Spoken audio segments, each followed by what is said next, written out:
you've been nominated for Assistant Secretary of Fair Housing and Equal Opportunity at HUD. Is that correct?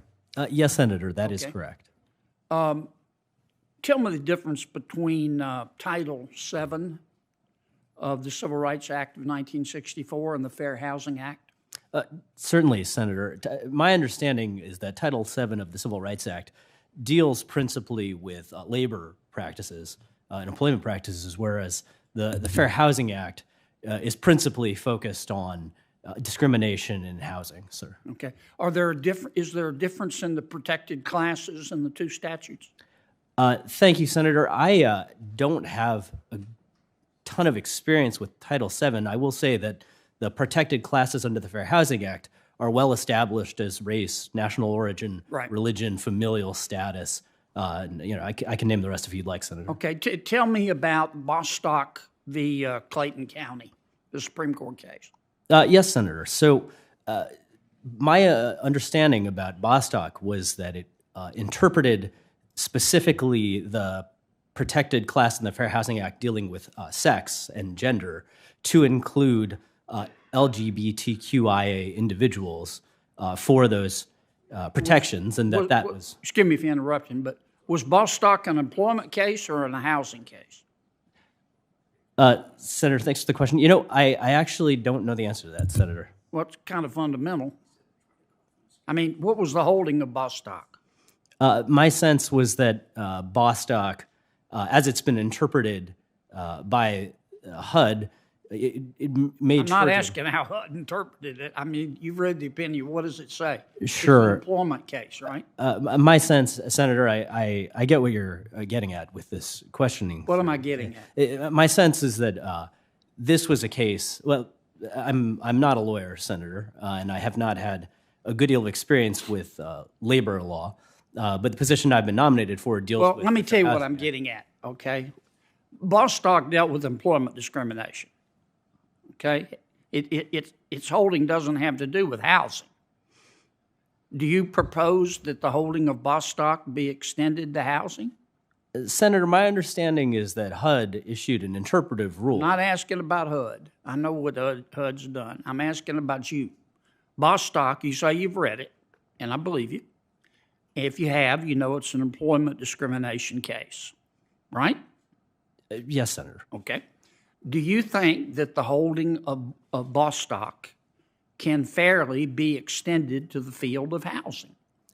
Senator, my view is that the role for which I've been nominated is to faithfully enforce the laws as Congress has written them and as they have been interpreted by the courts. I'm asking you what the law is. I'm asking you what Bostock held, and do you think that Bostock can be extended to housing? Senator, and I apologize if I'm missing the mark on your question. My sense is that Bostock held that the sex prohibited basis or protected class under that set of laws under Title VII did include individuals who identify as LGBTQIA. Well, here's what I'm getting at. Bostock was an employment discrimination case. All you got to do is read it.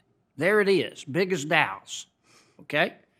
And HUD has said we're going to apply Bostock to housing. Not employment discrimination, to housing.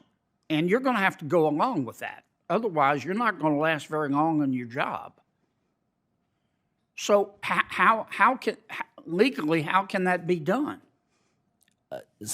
So, Senator, I don't presently work at HUD. I am familiar with the interpretive rule you've described. I don't think you're going to answer me, and I'm going to run out of time. So let me ask Dr. Bernstein a question. Doc, why did you think inflation was temporary?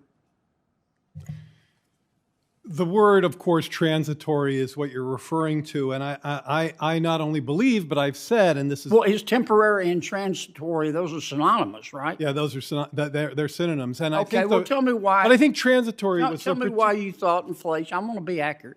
Why in your infinite wisdom you thought inflation was transitory or temporary? Well, let me be clear about what we meant at the time. And by the way, and this is contrary to what Ranking Member Scott said earlier, I did not ever say that people didn't understand transitory. What I said was we didn't understand transitory. In fact, Well, that's clear. We can stipulate to that. that word that word is temporally ambiguous. It meant different things. To some people, it meant 2 weeks. To some people, it meant 2 years. What we meant, and let me answer your question, we thought inflation was going to accelerate and gradually cool down over time. Now, that has turned out to be in fact, the pattern that inflation has taken. But transitory was much too ambiguous a description of that dynamic. Acceleration, cooling. So let me now, stop you, inflation is because I'm down gonna from run out of 9% time. I'm gonna run out of to time. 5%. Are you telling me that when you said inflation was transitory, you were correct?